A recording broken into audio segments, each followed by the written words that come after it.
celestiais. Explana: o espiritismo cristão kardecista não tem como uma de suas finalidades a preocupação de curar enfermidades, por serem estas da competência da medicina terrena. Acentua que o objetivo dele é contribuir para a transformação dos povos. Alega que Jesus prometeu enviar um consolador e não um curador, que prometeu alívio e não cura. MT 11 e 28. A Kardec, os espíritos, várias vezes, advertem que cuide da sua saúde ou não concluiria a missão em curso. E o nosso querido Chico Xavier mesmo tem sido aconselhado pelos instrutores espirituais a tratar os seus vários males físicos com médicos de carne e osso. Uma vez, teve de internar pessoalmente uma parente chegada num sanatório psiquiátrico. Consultado por parente meu, sobre uma dolorosa espondilose, o Chico respondeu que apenas poderia orar por ele. Reconhece Rossini haver curas por via mediúnica nos casos em que a moléstia resiste à terapêutica humana ou o doente possui méritos. André Luiz Obreiros conta que, diante de um médium que psicografava mensagens em resposta a consulentes encarnados, operação usual dos centros, o mentor declarou que se tratava simplesmente de respostas reconfortantes, derivadas do impositivo da cooperação. E acentua que não traduzem equação definitiva para os problemas que expõem. É exatamente o que se percebe nas respostas dadas a pedidos de orientação e receitas. A cada um compete o esforço, comumente extrênuo, de autorregeneração, caso em que a doença é fator importante de reajustamento. E como promana de passados deslizes e culpas, nem sempre pode ser eliminada prontamente, fazendo-se mister primeiramente a modificação das condições íntimas que originaram a perturbação. A falibilidade do receituário é bem conhecida dos estudiosos do assunto. Confrontem-se as opiniões de Osti e de Emboaba, em dois campos algo diversos. Esses, e os demais autores, por outro lado, reconhecem que, pelo geral, ele seria digno de confiança não fora extremamente sujeito à mistificação, comumente humana e, às vezes, espiritual. Isto devemos levar em conta. É mais prático e seguro recorrer ao médico quando este se acha qualificado para o caso, o que muitas vezes recomendam os espíritos superiores quando instados a opinar sobre doentes. A mediunidade curadora é bem conhecida quanto aos resultados possíveis, porém, mal no concernente à oportunidade, enfim, e-mail para o futuro, quando pudermos contar com melhor material de ambos os lados, a não ser nos distúrbios psíquicos. Outro aspecto da questão, pouco comum, reside nas operações transcendentais, para as quais é preciso um médium de efeitos físicos. São indiscutíveis, porém, raras. Isto demonstra que os mentores do espaço não desejam que ponhamos de lado a medicina. Evidentemente, tais seres elevados não pretendem sejam abolidos os meios de progresso anímico, representados pelo sofrimento redentor, de onde concluirmos que os inconvenientes da medicina mediúnica desaparecerão com a elevação geral do nível moral. Daí tomarmos como base o caso geral e não as exceções, isto é, as curas prodigiosas. O artigo 284 do Código Penal, ao mesmo tempo que proíbe a prescrição de remédios, vai ao exagero de proscrever passes e preces e até simples gestos e palavras que denotem a intenção de curar. Puseram, assim, de lado a recomendação do Mestre aos discípulos. Curai os enfermos, operação que realizavam com a imposição das mãos, pouco mais fazem os médiuns com os passes. Passe, nos centros, é dado, via de regra, sem qualquer intenção de curar, mas sim de descarregar cargas fluídicas inferiores, capazes de alterar a saúde. De resto, é prática benéfica e inócua, pura expressão do intenso desejo de fazer o bem e cumprir, portanto, os desígnios divinos. Podemos, criteriosamente, estabelecer os seguintes princípios concernentes à atitude atual do espiritismo em face da doença e do tratamento. 1. Os medicamentos e os fluidos agem em virtude da energia eletromagnética que veiculam. 2. Os primeiros são adequados às moléstias de fundo material e aos indivíduos excessivamente materializados.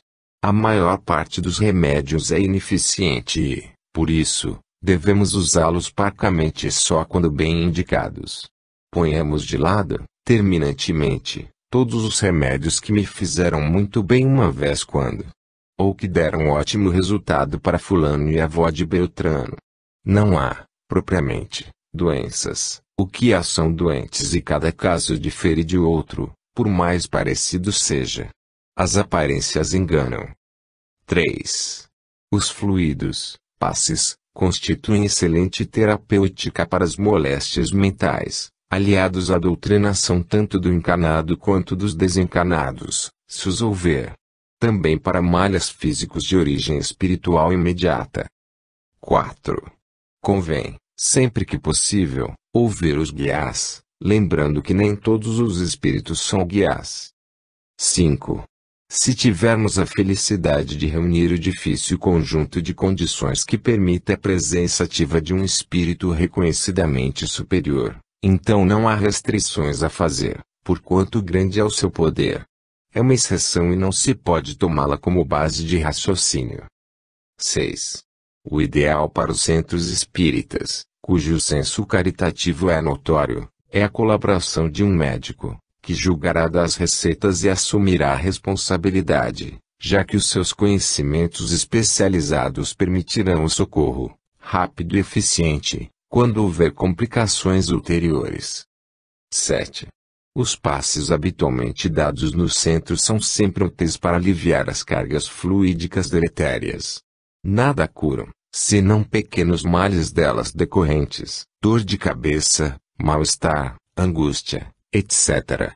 Os passes curativos são especiais e estão na dependência da elevação da fonte de origem, do médium e do ambiente. Quantas vezes teremos realizado tal associação de condições favoráveis? Não, certamente, nas sessões públicas vulgares, onde não há, nem poder haver, que a isso não se destinam, seleção moral. 8. Em última análise, discernimento nas atividades beneficentes, atenção nos conselhos dos espíritos, prudência nas promessas. É essencial formar-se em grupo moralmente homogêneo de pessoas estudiosas e boas. 9. Estes princípios são plásticos e devem adaptar-se às condições particulares de cada assembleia. 10. Nota adicional. As moléstias que acossam a humanidade desempenham papel relevante na redenção do espírito imortal, na qualidade de fatores de reajustamento em face das quedas e desvios. Inúmeras resistem a quaisquer tipos de terapia, melhorando e piorando sucessivamente. Segue-se que, em muitos casos, teremos de conviver com elas, buscando um inteligente regime de adaptação. Logo, urge não voar atrás do primeiro aceno ilusório de libertação total e imediata. Lembremos, não poucos estados mórbidos são solicitados pelo próprio reencarnante com o fito de impedir excessos e desvios de funções, os abusos tão comuns das sensações físicas, inibições pedidas, diálise, mutações. Verificamos anteriormente que radiações e produtos químicos, em muitas instâncias com a maior evidência, atuam de modo semelhante sobre a matéria organizada. Em seguida, notamos que os fluidos espirituais e as drogas anestésicas demonstram completa identidade funcional. Por fim, concluímos que as ações das radiações, fluidos e compostos químicos repousam sobre uma única base, a energia ou vibração eletromagnética, universalmente difundida. Sabemos que as mutações são variações descontínuas, que aparecem bruscamente no descendente de pais normais. Assim é, por exemplo, quando nasce uma criança com 6 dedos em cada mão, apresentando-se com os seus progenitores. E crianças albinas de pais normais, fato que se passa também com animais e plantas. As mutações espontâneas são relativamente raras, Embora possam surgir em quaisquer animais ou vegetais, insetos sem asa, descorados, carneiros negros, flores e folhas dotadas de formas e cores diferentes das usuais, etc. O importante é que elas se mostram desde logo transmissíveis à descendência, conquanto aconteça permanecerem durante várias gerações ocultas, sem manifestar-se no organismo. As células sexuais, gametas, femininas e masculinas, fundem-se para formar o ovo, no qual existem potencialmente as características maternas, trazidas pelo óvulo, e paternas, levadas pelo espermatozoide, veiculadas pelos genes ou partículas da hereditariedade, os quais se encontram no interior dos cromossomos. Se os genes ou cromossomos sofrerem qualquer alteração, seja quanto à posição, a integridade ou ao arranjo interno das moléculas, ela refletir-se-á no corpo futuro do descendente e aparecerá a mutação, imediata ou posteriormente. Não há determinação no aparecimento da mesma, parecendo dar-se ao acaso e, posto isto, sendo imprevisível, conforme se explicará no capítulo subsequente. Descobriu-se que certas radiações são capazes de produzir mutações em animais e plantas. Raios X, gama e ultravioletas são os principais. Também algumas substâncias químicas, como o gás mostarda. Exemplo famoso e recente de droga mutagênica, embora malfadado, é o tranquilizante talidomida, número apreciável de futuras mães, às quais o fármaco foi propinado no curso da gravidez, deu à luz filhos com um dos membros deformado, ora sem mão, ora sem antebraço, às vezes com uma perna atrofiada, e assim por diante. Mas ainda, nenhuma das muitas mutações induzidas pelos raios ou pelas drogas é específica, todas elas foram também encontradas na natureza. Este conhecimento casa-se perfeitamente com os acima explanados. De fato, continuamos defrontando-nos com um fator único, responsável pela atuação mutagênica das radiações, dos compostos químicos e da natureza. Em um nível evolutivo animal e humano inferior, reina o determinismo aparente e, aí, cremos que as mutações, isto é, na esfera submicroscópica, estão sujeitas à indeterminação essencial dos genes e, aos nossos olhos, eclodem como manifestações do acaso. Seria totalmente ilógico e inadequado considerar o mesmo mecanismo em um nível humano habitual, mais adiantado intelectual e moralmente. Aqui, as mutações, raríssimas, mostram-se intencionais. Visto que as radiações e as substâncias químicas podem originar mutações e sabido que agem do mesmo modo que os fluidos espirituais, os três tendo como elemento comum ondas eletromagnéticas, logo, os fluidos também poderão induzi-las. É o que permite se concluir a teoria e certas informações de André Luiz, o muito estimado instrutor. Entidades elevadas têm capacidade para alterar a estrutura cromossômica ou a ordenação dos genes, dirigindo a energia fluídica por meio da sua poderosa vontade, sobre as células da reprodução, e isto com a nobre finalidade de obter corpos adequados a espíritos que necessitam resgatar faltas pretéritas. Não é por acaso que nasce um ser humano defeituoso, a partir de pais normais. Tal mutação é intencional, gerada por meio de energia eletromagnética veiculada nos fluidos, sob a ação da vontade de seres superiores. No caso da talidomida, a ação mutagênica foi aproveitada para a corrigenda de espíritos necessitados de mutilação centímetros decorrência de graves débitos a acertar perante a lei de causalidade. Não há outra explicação para a grande evolução do passado remoto, quando imensas alterações orgânicas eram frequentes. Tais mutações foram concebidas pelo eminente geneticista Goldschmidt, que as denominou sistêmicas, sem agregar qualquer explicação. Admitimos terem sido obra da vontade de entidades angélicas, sob a orientação do Cristo. Do contrário, não é admissível tivesse a Terra sido povoada pelos frágeis seres atuais, cujo desenvolvimento psíquico é incomparavelmente maior do que no passado, quando os corpos eram muitíssimo volumosos. Por incrível que possa parecer, esta é a opinião explanada pelo famoso paleontólogo Robert Brown na reunião anual da Associação de Cientistas da África do Sul, trabalho depois publicado sob o título de Evolução, a inteligência por trás dela.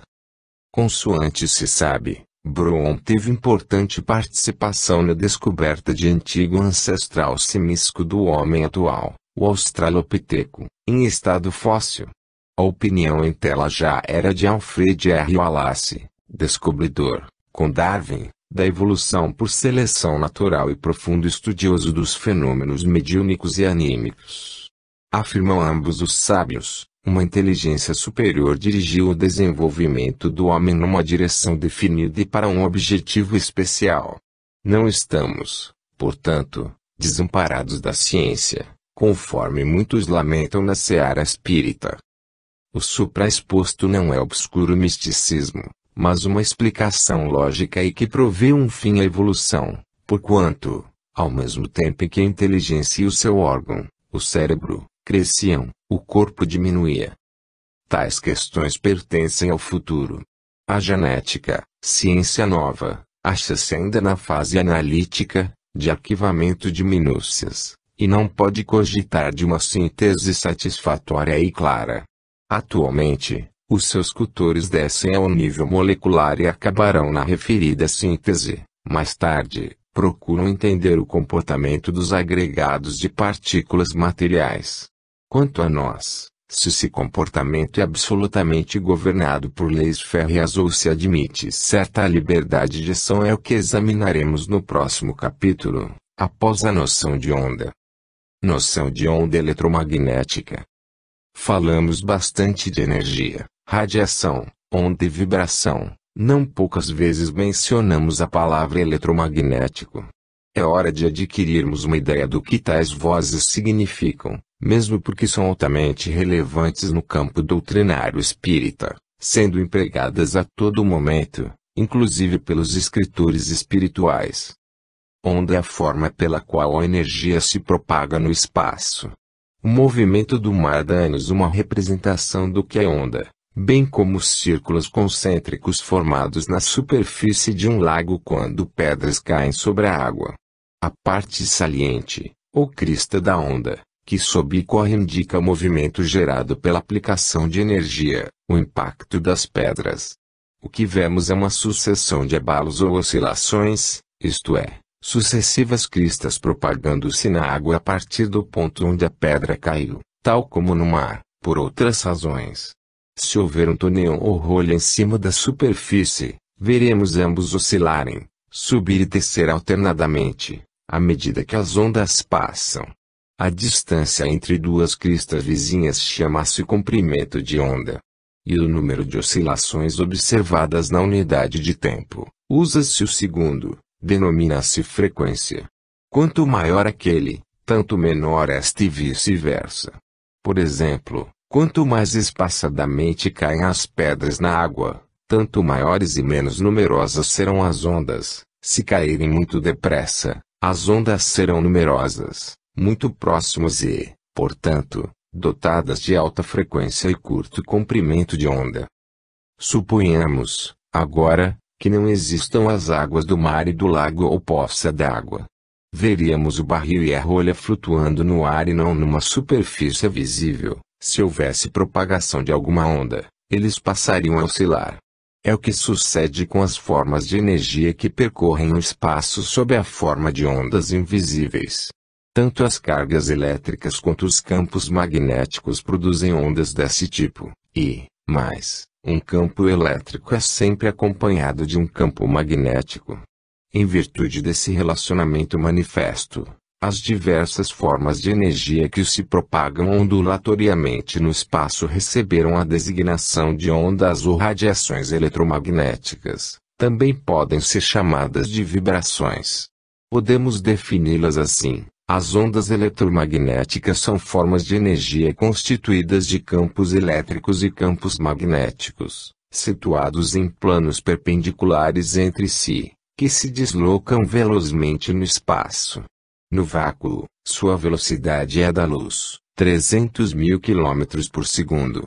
O comprimento de onda é uma característica que permite classificar comodamente tais vibrações. Dos mais curtos aos mais longos, temos as seguintes modalidades. 1. Raios cósmicos, até 0,000.000.000 milímetros. São os mais curtos e penetrantes. Contém partículas atômicas e radiação eletromagnética, às quais estamos fazendo referência. Cruzam o espaço universal em todas as direções. 2. Raios gama, de 0,00.000.000.1 a 0,000.000.001 milímetros. Originam-se do núcleo atômico quando este sofre alterações. 3. Raios X, de 0,000.000.001 a 0,000.001 milímetros. Formam-se quando os elétrons chocam-se com chapas metálicas. 4. Ultravioleta, de 0,000.01 a 0,000.4 milímetros. Libertam-se quando os elétrons saltam de um nível externo para outro mais interno. A luz solar é rica em raios ultravioletas, que queimam a pele. 5. Luz visível, de 0,000.4 a 0,000.7 milímetros. Escapa do átomo pela mesma razão precedente. 6. Infravermelho, de 0,000.7 a 0,1 milímetros. Ainda como anterior e como calor de radiação dos corpos aquecidos. 7. Ondas de radar e microondas, de 0,1 a 100 centímetros. Provém dos impulsos sofridos pelos elétrons num condutor. 8. Ondas hertzianas, de 1 metro a 1 km. São semelhantes às antecedentes, porém, usadas nos transmissores de rádio e de televisão, nesta, as mais curtas. OBS, as ondas eletromagnéticas suprarrelacionadas são lançadas no espaço de maneira descontínua, não como corrente d'água caindo de uma torneira, em forma de pacotes de energia ou unidades denominadas fótons. A energia de um fóton chama-se quantum, plural, quanta. Vibração e sintonia. As noções precedentes levar-nos ao discernimento destas questões de tamanha importância no Espiritismo. A presente exposição completa a anterior e acrescenta-lhe aspectos ligados aos problemas do espírito. Vimos antes que matéria e energia, por mais diferentes possam parecer aos nossos sentidos, no que respeita às suas manifestações, são muito afins na intimidade. Daí as transformações recíprocas. E notamos que vivemos num universo de ondas. Até as partículas elementares da matéria acompanham-se de ondas ao deslocarem-se no espaço. Uma multidão incalculável de raios atravessam a atmosfera em todas as direções, sem parar. Neste contexto físico, o cérebro aparece como um aparelho receptor e emissor de ondas mentais e o pensamento como fluxo energético. Este ainda é considerado matéria, mas, segundo os padrões terrenos, matéria rarefeita que se comporta antes como energia. A palavra vibração e seus derivados têm amplíssimo emprego no linguajar espírita, tanto quanto sintonia. Para alcançar-lhes a significação convém buscar primeiro os aspectos físicos desses conceitos. Observemos o pêndulo de um relógio em movimento. Vemo-lo executar uma série de vai-vens até terminar a corda, que corresponde à energia aplicada ao mecanismo. Trata-se de um movimento ritmado, periódico, cuja intensidade não diminuiria se a energia não acabasse. A corda dura alguns dias. Dá-se o nome de vibração, ou oscilação, a um movimento desse tipo, no qual um objeto executa numerosos vai-vens antes de parar na posição anterior à excitação, quando anima as mínimas partículas da matéria e da energia. Pode ser comparado também às pulsações do coração. Os seus dois movimentos, sístole e diástole, equivaleriam à ida e à volta do pêndulo, o que constitui uma vibração completa. Agora tentemos para o som. Golpeando a mesa ou soltando subitamente a lâmina de uma faca flexível, fazendo-a vibrar, ouviremos, em ambos os casos, um ruído. O que terá acontecido na intimidade da matéria? As moléculas, agregados de átomos, embora dotadas de movimento perpétuo, ocupam certa posição de equilíbrio quando a mesa e a faca estão em repouso. Com a batida, as moléculas agitam-se e antes de regressarem ao estado de repouso realizam uma série de movimentos parecidos com os do pêndulo há pouco mencionado. Dizemos que elas estão vibrando ou animadas de um movimento vibratório. Este propaga-se através de todas as moléculas da mesa e da faca sob a forma de ondas, alcança as moléculas do ar e, sempre como ondas, chega-nos aos ouvidos. As ondas, quando se deslocam no espaço, executam um movimento semelhante. A luz, por exemplo, não caminha como fluxo contínuo, dissemos acima, comparável à água jorrando de uma torneira, mas propaga-se executando movimentos internos de vai e vem. O movimento vibratório costuma ser caracterizado por meio de duas medidas, que vamos redefinir. 1. Comprimento de onda, que é o espaço percorrido durante uma vibração, um vai e vem. 2. Frequência, que é o número de vibrações por segundo. Assim, uma radiação ou onda pode ser curta ou longa, rápida ou lenta, etc. O que se denomina padrão vibratório é o tipo de vibração de uma pessoa ou espírito, baixo, inferior, elevado, etc. E sintonia designa, na física, a condição de um circuito cuja frequência de vibração é igual à de outro. Posto isto, sintonia significa a identidade ou harmonia vibratória, ou seja, no campo espiritual, o grau de semelhança das emissões ou radiações mentais de dois ou mais espíritos, encarnados ou desencarnados. Estão em sintonia pessoas e espíritos que têm pensamentos, sentimentos e ideais idênticos. Por outras palavras, a sintonia vibratória é uma expressão física de uma realidade mais profunda, que é a afinidade moral. Se o perispírito emite certo tipo de onda e esta caracteriza-se por uma vibração específica, ele é sensível ao estado moral do espírito e é tanto mais apurado quanto mais este é elevado. Portanto, o padrão vibratório é uma maneira de definir o padrão moral do espírito. Em suma, a posição do espírito e suas relações com os outros decorrem de suas características morais, maneira de encarar a vida, o mundo, o próximo, Deus, modo de agir, o a que aspira, impulsos, sentimentos, etc. Neste sentido, mediunidade é a capacidade de sintonia, caso em que todos são médiums ou sensitivos. Todos entram em relação com determinados espíritos, que se afinam com suas inclinações, e recebem deles influência. Mas, em um sentido muito geral, é como dizer que todo mundo é médico. Isto é verdade até certo ponto, visto ser excessivamente generalizada a mania de indicar remédios para doenças que se conhecem apenas de nome porque o irmão de minha avó teve uma amiga cujo pai se curou com isso. Ora, médico é o indivíduo que se preparou numa faculdade para o exercício da medicina. E médium, propriamente dito, é o sujeito que se preparou para o exercício da mediunidade e, assim, recebe comunicações ostensivas e de interesse geral, ou seja, que tem a mediunidade como tarefa específica, como dever a cumprir. Das noções expostas decorre uma consequência fundamental. Atraímos as mentes que possuem o mesmo padrão vibratório, que estão em idêntico nível moral.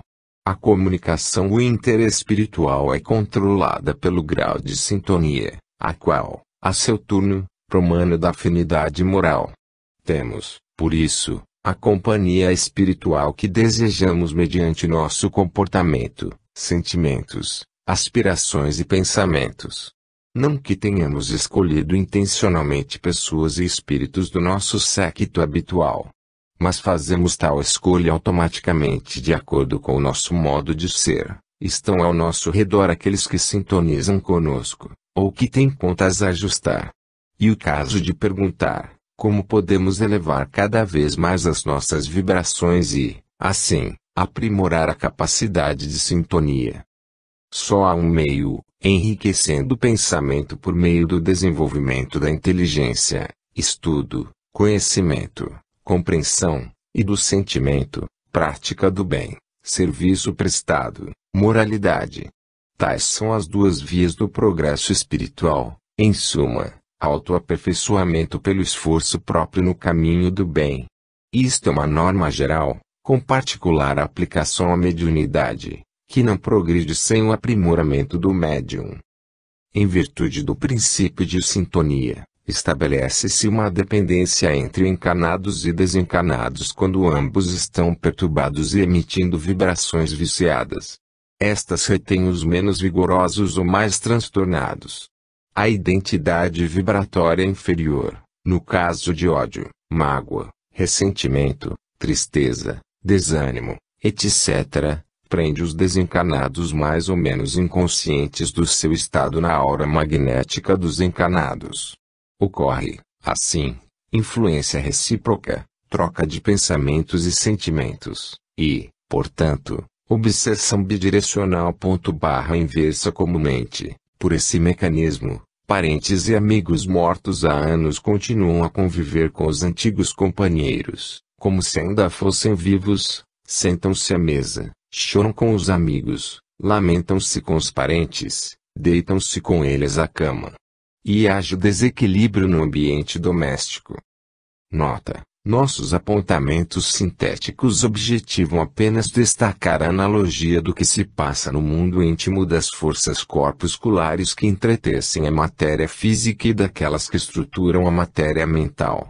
Subscrevendo estas linhas de André Luiz Mecanismos da Mediunidade, acreditamos por um fecho adequado ao presente capítulo.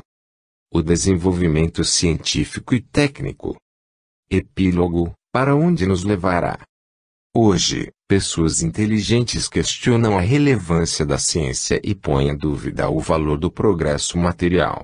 Perguntam se tem havido real progresso em face de vários inconvenientes apontáveis. Quando se fala da relevância ou validade da ciência, as respostas trazem sempre um caráter tecnológico, referindo-se a benefícios materiais, boas coisas e mais comodidades para o ser humano. Cumpre distinguir entre ciência e técnica. Ciência é o conhecimento metódico e organizado do nosso mundo, da natureza e do homem, e a busca deste conhecimento, o que se exige dele é que se sujeite a investigações ulteriores e a crítica por outros pesquisadores, pois sua aquisição é gradual e sua natureza progressiva, devendo aprimorar-se mediante contribuições sucessivas e parciais. Técnica é a parte do método experimental aplicada à investigação de um problema específico, em sentido amplo, é o conjunto de processos e recursos de execução de que se serve uma ciência particular, razão de expressões como técnica histológica, técnica bacteriológica, técnica usada foi a microtomia de congelação, etc.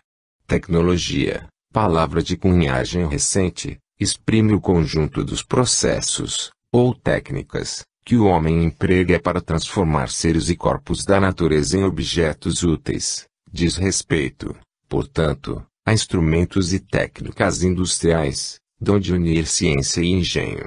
A tecnologia é a técnica aplicada à indústria humana para tornar a vida mais fácil e cômoda.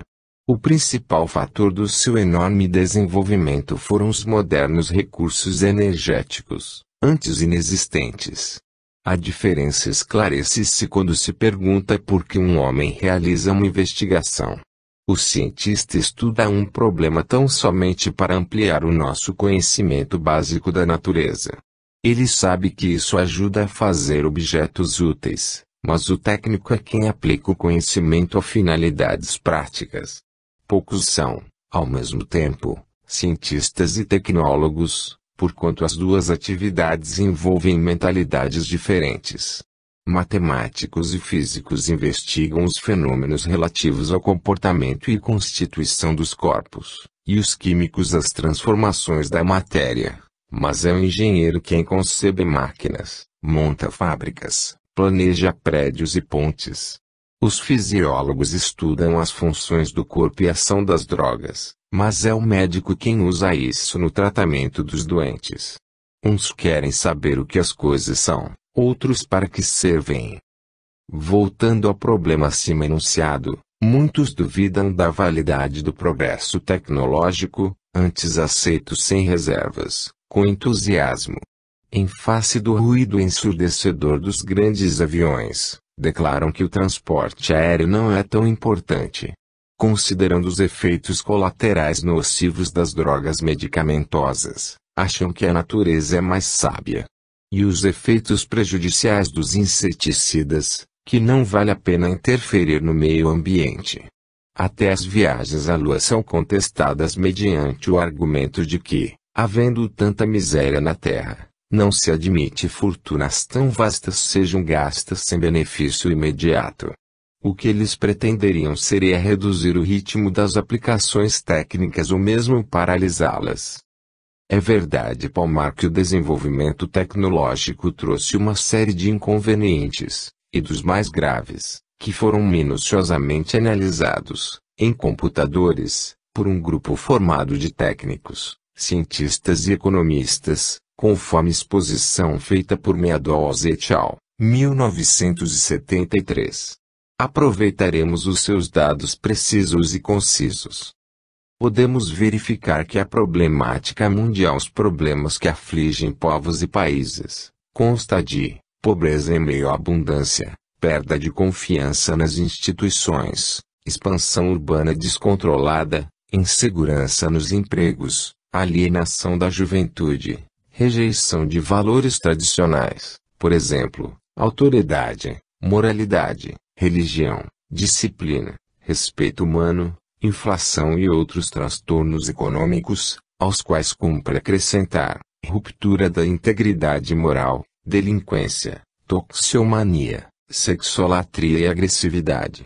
É claro que tais problemas são interrelacionados e será inútil examiná-los como elementos isolados do todo. 5 fatores básicos foram destacados para análise, como responsáveis pelos citados problemas. 1. Aumento da população. 2. Produção agrícola. 3. Produção industrial. 4. Utilização de recursos naturais. 5. Contaminação do meio ambiente ou poluição. A par do rápido crescimento demográfico e do acelerado ritmo de industrialização, temos desnutrição generalizada por escassez de alimentos, esgotamento dos recursos naturais não renováveis, minerais, metais, óleo e petróleo, destruição em massa dos recursos florestais e deterioração ambiental. Ao que convém adicionar, desagregação moral, também veloz. A análise cobre o período de um século e entende demonstrar as consequências do atual modo de viver e de explorar a natureza, e ainda o que poderá acontecer se não houver medidas corretivas e controladoras a curto prazo. Continuando conforme vamos, dentro de 100 anos alcançaremos os limites do crescimento e iniciar-se-á o declínio da população e da produção agrícola e industrial. Haverá, então, um retrocesso na civilização. Isto, só levando em conta os fatores físicos. Se considerássemos os fatores sociais, dotados de grande força de expressão, as coisas complicar-se-iam ainda mais. Greves, depredações, sequestros, revoluções, guerras, desemprego. Donde se conclui que a operosa atividade humana, conducente ao progresso, acabará, por fim, levando ao caos, à ruína. Por quê? É que semelhante atividade, sempre crescente, por um lado esgota o solo arável e as fontes de matéria-prima, terminando por conduzir a agricultura e a indústria à falência, e, por outro lado, acumula montanhas de detritos na superfície terrestre e envenena a atmosfera, os rios e o oceano, tornando o ambiente impróprio à vida, inclusive a humana. É, consequentemente, um suicídio lento, que poucas pessoas compreendem, já pela vastidão do problema, já pelos complexos aspectos técnicos científicos. A imensa maioria, movida pela ideia do lucro, monta fábricas à vontade, derruba matas e explora minas sem restrição, e não avalia as consequências para o futuro próximo. Exemplifiquemos com uns poucos dados específicos para instrução do leitor impulsionado pelo desejo de saber o que deve esperar. 1. População. A população mundial cresce vertiginosamente. Em 1650, havia cerca de 500 milhões de habitantes e a proporção de aumento era de aproximadamente 0,3% ao ano. A população dobraria em 250 anos. Em 1970, existiam 3.600 milhões de pessoas, aumentando a taxa de 2,1% ao ano. A duplicação seria alcançada em 33 anos. Segue-se daí que, por volta de 2000, teremos perto de 7 bilhões de terráqueos. Qual a razão desse incremento? Antes da bem estudada Revolução Industrial, princípio do século XIX, a fertilidade e a mortalidade humanas eram relativamente altas e regulares, de modo que a taxa de natalidade, número de pessoas nascidas, por ano, em cada 1000, superava de pouco a taxa de mortalidade, número de pessoas falecidas, por ano, em 1000. Além disso, em 1650, a duração média da vida era somente de 30 anos. Ao entrar o progresso tecnológico, as condições de vida melhoraram, com o avanço da medicina e da agricultura, havendo melhores alimentos, remédios, moradias, transportes, condições de trabalho, etc. Nascem mais crianças e os seres humanos vivem mais, cerca de 60 anos e até 70 anos em certos países. O famoso explorador dos oceanos, Jacques Cousteau, Paris Mart, maio de 1991, dá como garantida que a explosão demográfica é o fator que, pouco depois de 2000, acabará com a vida na Terra. Não haverá água potável, nem alimento nem moradia para tanta gente, afiança. 2. Indústria. Mais depressa do que a população, vem crescendo a produção industrial. No período entre 1963 e 1968, a taxa de crescimento da produção chegou a 7%, além do triplo em relação à população. A produção crescente gera mais capital e este, ampliado, conduz a maiores investimentos, que, a seu turno, aumentam a produção e, portanto, o capital. Como o desgaste ou depreciação é reduzido, o capital industrial cresce vertiginosamente. A situação parece favorável. A produção industrial aumenta de 7% ao ano e a população de 2,1%. Logo, deveria haver mais bens para maior número de pessoas. Mas, não é o que acontece. A distribuição é desigual entre os cidadãos do mundo. Dá-se que o crescimento industrial é notavelmente maior nos países já industrializados, nos quais a taxa de crescimento do povo é relativamente baixa. Ao contrário, nos países mais atrasados nasce bem mais gente. Resultado: mais indivíduos, menos produção. Os 4 países mais industrializados, Rússia, Estados Unidos, Japão e Alemanha, têm muito mais dinheiro por pessoa e a proporção do aumento desse capital é manifestamente maior do que o aumento da população. Nos países menos desenvolvidos, o dinheiro é mais escasso e o povo aumenta mais depressa do que os recursos. Daí dizer-se, o rico torna-se mais rico e o pobre ganha filhos e o dinheiro chama dinheiro.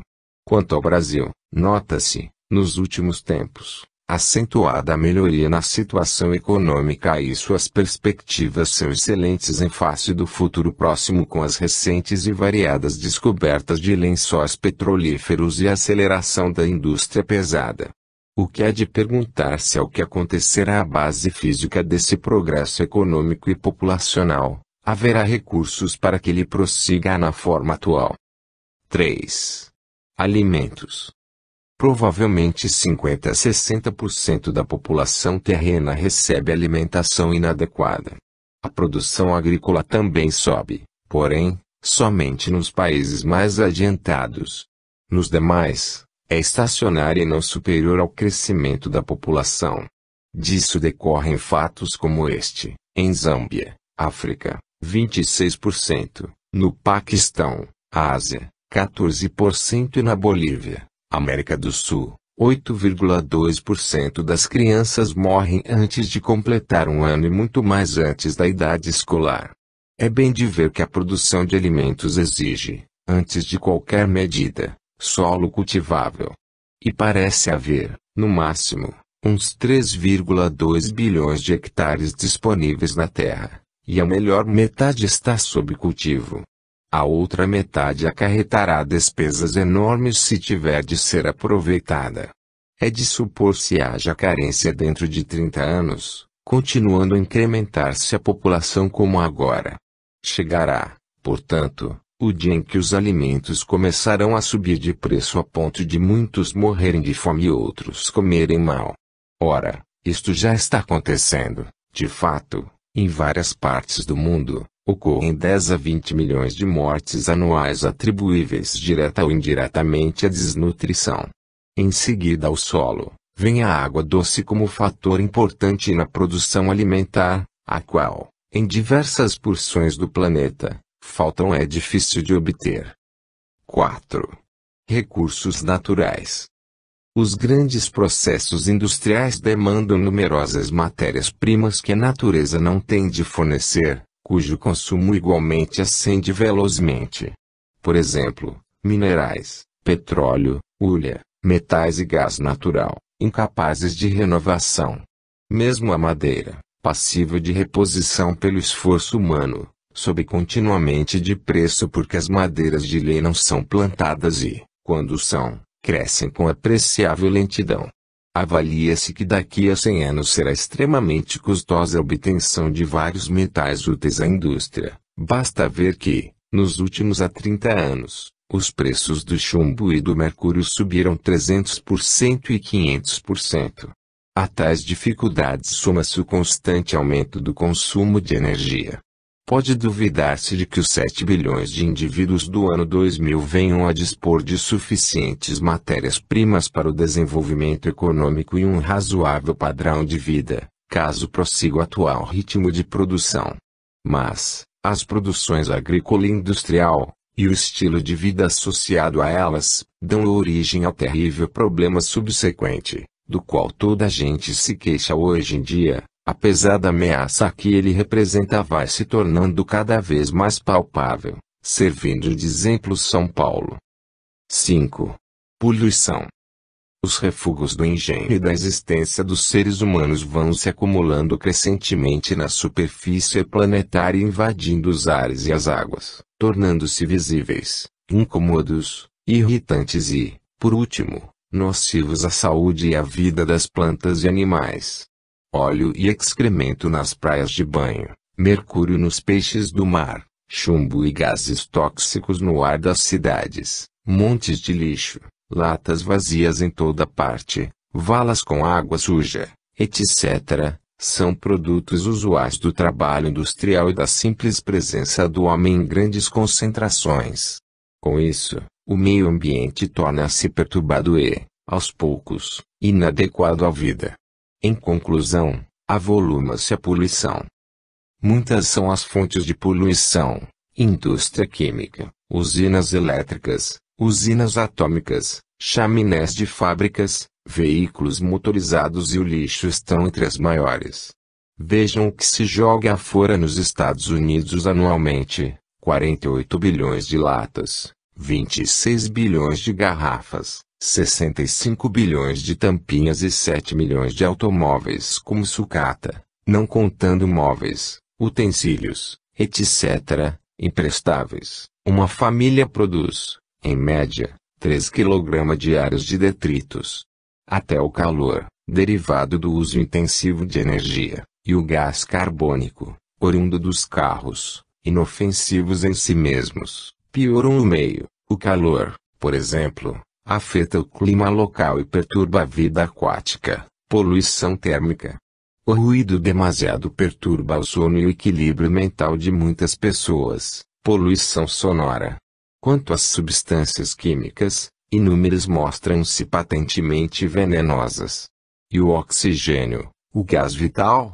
Sabe-se que 3/4 do oxigênio são devolvidos à atmosfera pelas plantas e 1/4 pelo fitoplâncton que flutua nos oceanos, formado de plantas verdes unicelulares.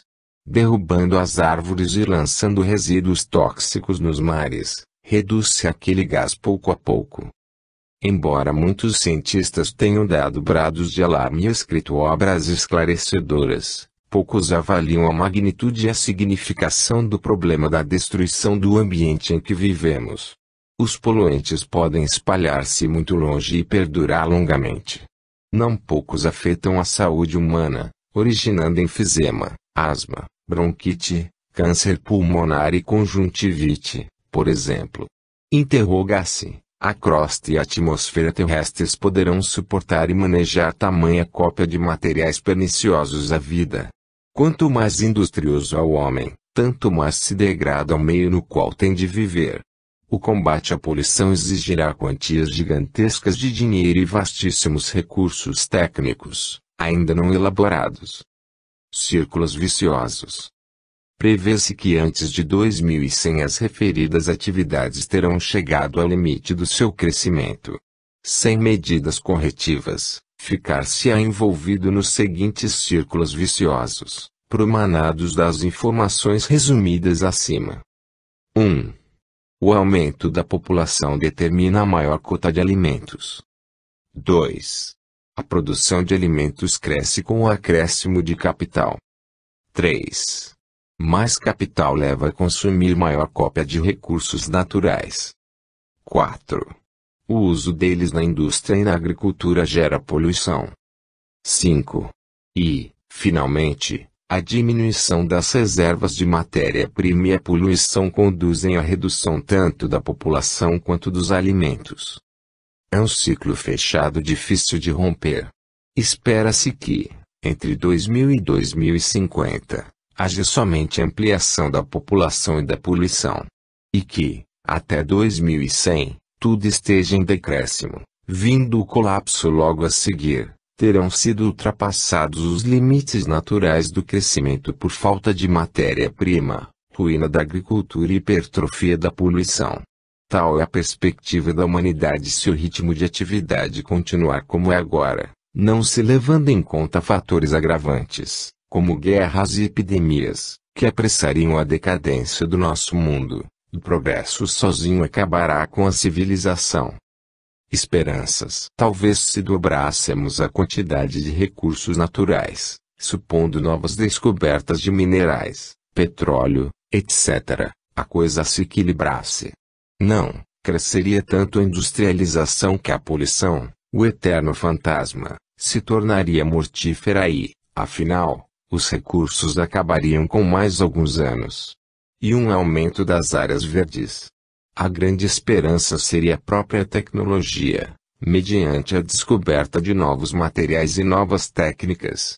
Por exemplo, a inesgotável energia atômica traria magnas facilidades na mineração e na indústria, mas, far-se-ia acompanhar de vasto incremento da poluição, e da pior espécie, além do altíssimo preço. Parece que o X do problema é a poluição. O caso é que o seu controle é tecnicamente muito difícil e economicamente pouco viável em face do custo excessivo.